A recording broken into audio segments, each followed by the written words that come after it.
ये कहानी है जिम के जीवन के सफर की, जिससे आप, मैं और कोई भी इंसान ये सीख सकता है कि जिंदगी में बहुत सारी ऐसी चीजें होती हैं जो ना चाहकर भी हमारे सामने आ जाती है। पर उन चीजों से भागना नहीं चाहिए, बल्कि पूरे साहस के साथ उसका सामना करना चाहिए। Bollywood silver screen presenting Christmas in August. इस कहानी की शुरुआत में एक लड़के को सोता हुआ दिखाया जाता है जिसका नाम जिम है। जिम सीधा हॉस्पिटल जाता है, जहां पर वो एक बीमार बच्चे को देखता है और उसे हंसाता है। जिम अब अपने पुराने स्कूल जाता है जहां पर कभी वो पढ़ा करता था। वहां पर जो झूले बार होते हैं उन पर वो बच्चों की तरह लटकना खेलना शुरू कर देता है, पर बहुत जल्द वो थक कर बैठ जाता है। बैठे बैठे वो सोचता है, वो बताता है कि जब वो छोटा था तो सब बच्चों के घर जाने के बाद भी वो इसी ग्राउंड में बैठकर अपनी मॉम को याद किया करता था। दरअसल उसकी मॉम की मृत्यु हो गई थी। जिम कहता है, जिस तरह से मेरी मॉम इस दुनिया को छोड़कर चली गई, एक दिन हम सब भी उसी तरह से इस दुनिया को पीछे छोड़कर चले जाएंगे। जिम यहाँ से अपने स्टूडियो जाता है। दरअसल वो एक फोटोग्राफर है और उसका अपना खुद का एक स्टूडियो है। अब उसे कॉल आता है जिसमें उसे बताया जाता है कि उसके दोस्त के पिता की मृत्यु हो गई है। जिम को वहां पर जाना पड़ता है और वहां से जब वो स्टूडियो वापस आता है तो वो देखता है कि उसके स्टूडियो के बाहर एक लड़की उसका इंतजार कर रही होती है। इस लड़की का नाम रिम है, जो यहाँ पर नेगेटिव से कुछ फोटोज को प्रिंट करवाने के लिए आई होती है। वो जिम से पूछती है कि इसमें कितना टाइम लगेगा। जिम कहता है कि मैं अभी फोटोज प्रिंट नहीं कर पाऊंगा, क्या आप बाद में आ सकती हैं। रिम कहती है कि ये बहुत अर्जेंट है और वो उसके स्टूडियो के अंदर आ जाती है। वो जिम के काउंटर पर अपने फोटोज के नेगेटिव्स को रखती है और कहती है कि ये सब मेरे लिए बहुत अर्जेंट है, और ये कहकर वो बाहर चली जाती है। जिम फोटोज के नेगेटिव्स को देखता है और वो देखता है कि बाहर वो लड़की पेड़ के नीचे खड़ी होती है। कुछ देर बीत जाने के बाद जिम बाहर जाता है। बाहर बहुत ज्यादा गर्मी होती है, इसीलिए जिम रिम के लिए एक आइसक्रीम लेकर जाता है। वो उसे कहता है कि आज सुबह उसकी बहुत अच्छी नहीं थी, इसीलिए पहले उसने उसे मना किया था। रिम पूछती है कि उसकी फोटोज को कॉपी होने में कितना वक्त लगेगा। जिम कहता है कि ज्यादा नहीं।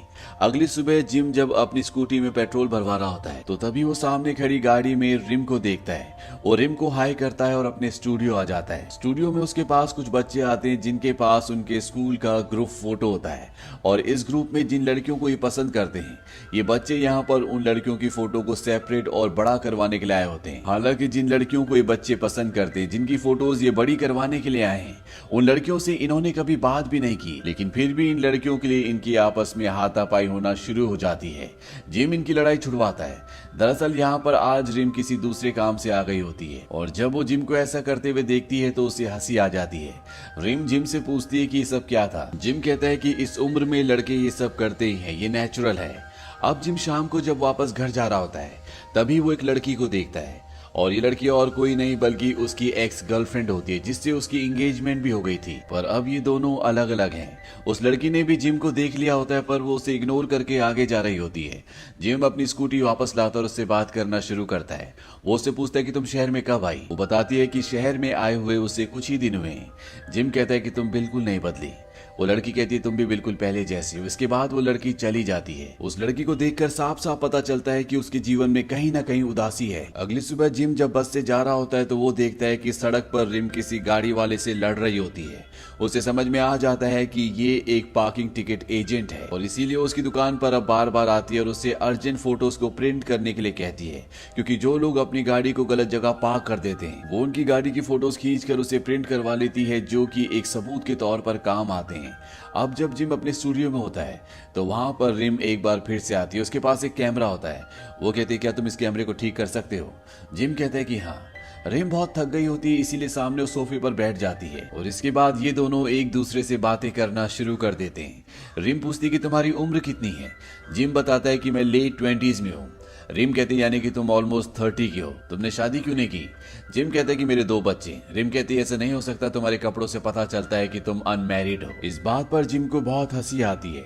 न जाने क्यों जिम जब भी रिम के साथ होता है, उससे बातें करता है तो उसे खुशी का एहसास होता है। धीरे धीरे इन दोनों के बीच में एक अलग तरह का बॉन्ड बन रहा होता है।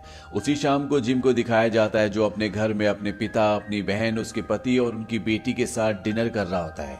यही जिम का परिवार है। जहाँ पर जिम रहता तो है, लेकिन हमेशा उसके चेहरे पर एक अलग तरह की उदासी रहती है। अगली सुबह जिम एक बार फिर से रिम को देखता है, जिसके हाथ में डॉक्यूमेंट्स का एक बहुत भारी बंडल होता है। जिम उसके पास आता और उससे पूछता है कि तुम कहाँ जा रही हो। वो कहती है कि डिस्ट्रिक्ट ऑफिस, और इसके बाद जिम उसे अपनी एक्टिवा में लिफ्ट देता है। वो उससे पूछता है कि तुम्हारा कोई बॉयफ्रेंड नहीं है। वो कहती है कि मुझे बॉयफ्रेंड बिल्कुल भी पसंद नहीं है। जिम उसे छोड़कर वापस अपनी शॉप पर आ जाता है और तभी वहां पर उसकी एक्स गर्लफ्रेंड आती है। ये दोनों आपस में बात करना शुरू करते हैं। वो उसे अपने हस्बैंड के बारे में बताती है कि वो बहुत ज्यादा शराब पीता है, उससे गाली गलौज करता है। ये दोनों अपने पुराने दिन भी याद करते हैं। वो जिम से पूछती है कि तुमने अभी तक शादी क्यों नहीं की। जिम मजाक में कह देता है कि मैं तुम्हारा इंतजार कर रहा था। वो ये भी पूछती है कि मैंने सुना है कि तुम्हारी तबीयत बहुत ज्यादा खराब है। इस बात पर जिम हंसता है। वो कहता है कि ऐसा कुछ भी नहीं है, मैं बिल्कुल ठीक हूँ। इसके बाद जिम को हमें बस में जाते हुए दिखाया जाता है, जहाँ पर जिम सोचता है कि वक्त के साथ प्यार भी पूरी तरह से मिट जाता है। एक वक्त था जब ये एक दूसरे के साथ घंटों बैठे रहते थे और आज ये कुछ देर भी अच्छे से बैठ नहीं पाए।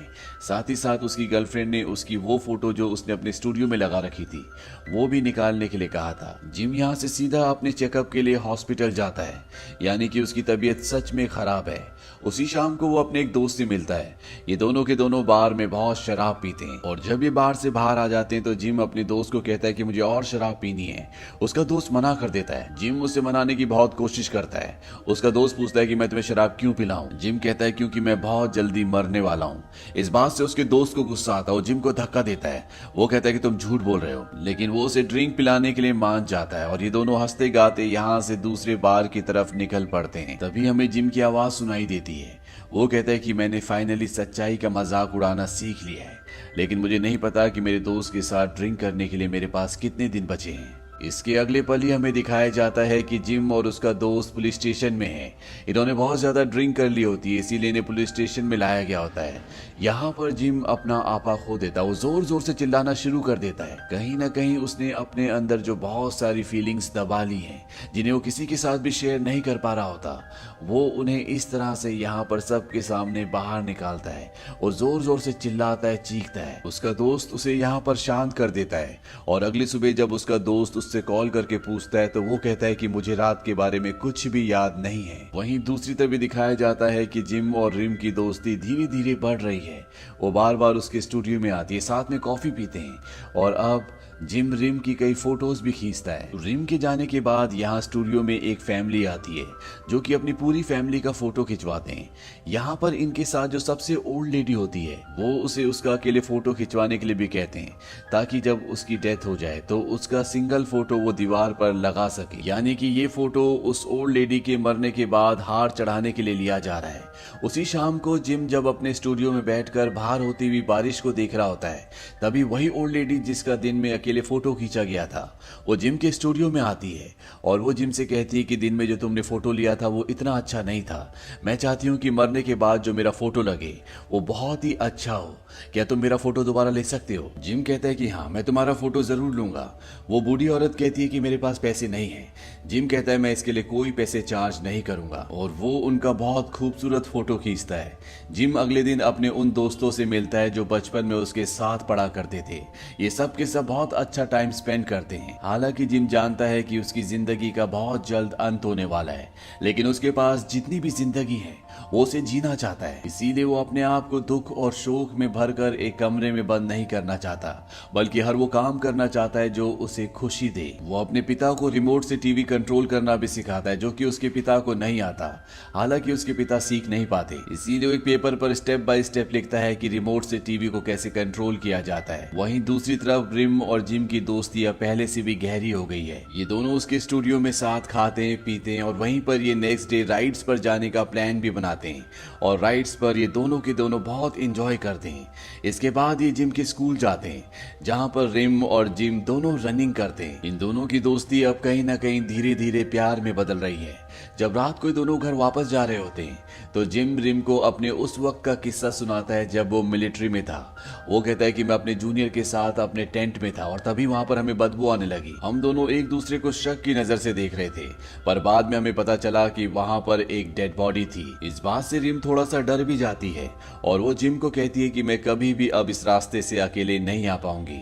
वो चलते चलते जिम का हाथ भी पकड़ लेती है। अगली सुबह जिम को अपने स्टूडियो में दिखाया जाता है, जहां पर वो उस मशीन की जिस मशीन से वो फोटोज के प्रिंट निकालता है उसकी कुछ फोटोज क्लिक करता है और साथ ही साथ नोट्स भी बनाता है कि इस मशीन को कैसे ऑपरेट करना है। दरअसल ये सब वो अपने डैड के लिए कर रहा होता है। जिस तरह से उसने उन्हें रिमोट चलाना सिखाया था, उसके नोट्स बनाए थे, ठीक उसी तरह वो इस मशीन को भी अपने डैड को चलाना सिखाना चाहता है।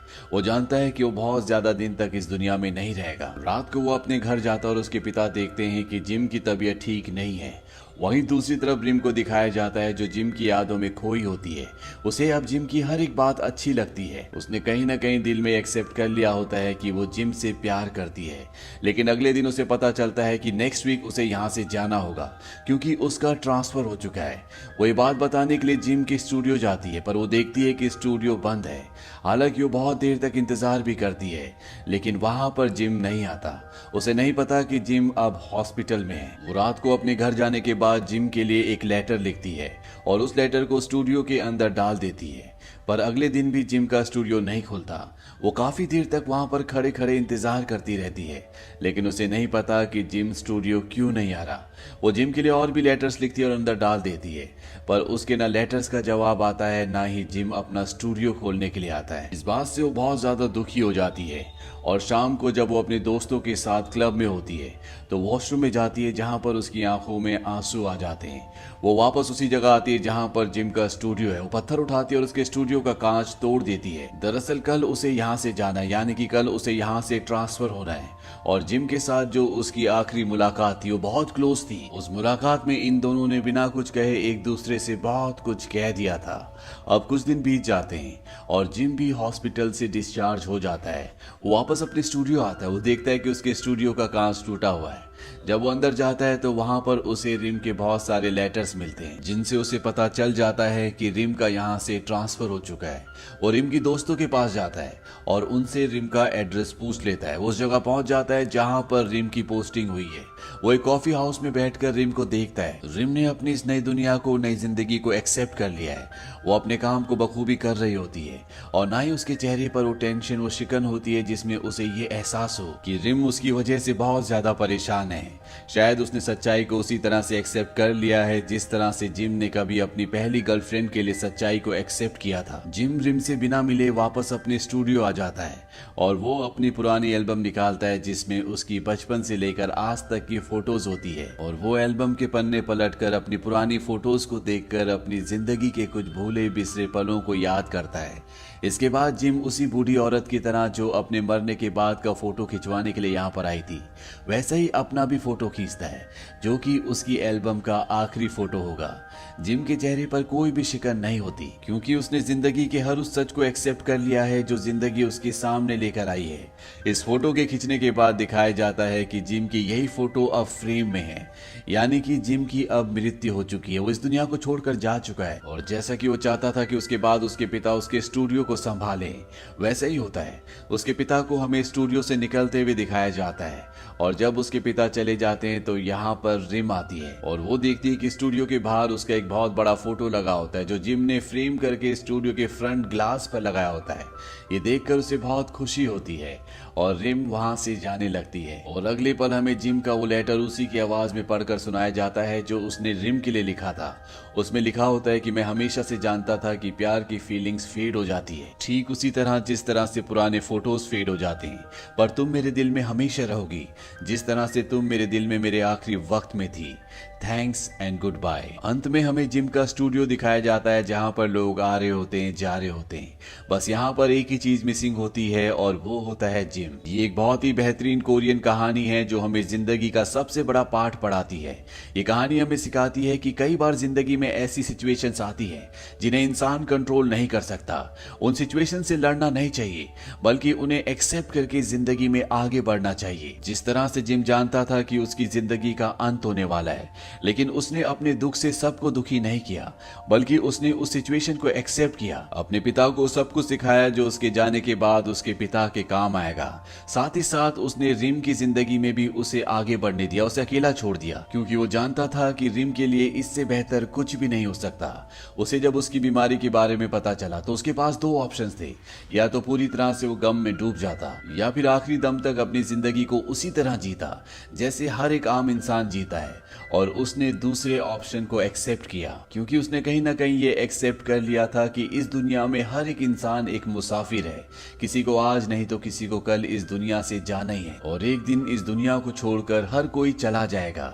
इस फिल्म की इस कहानी की सबसे बड़ी खूबी यह है कि इस फिल्म में कहीं भी मेलोड्रामा नहीं दिखाया गया, बल्कि सच्चाई को, हकीकत को उसी तरह दर्शाया गया जैसा कि जिंदगी में होता है। तो ये थी पूरी कहानी फिल्म क्रिसमस इन अगस्त की।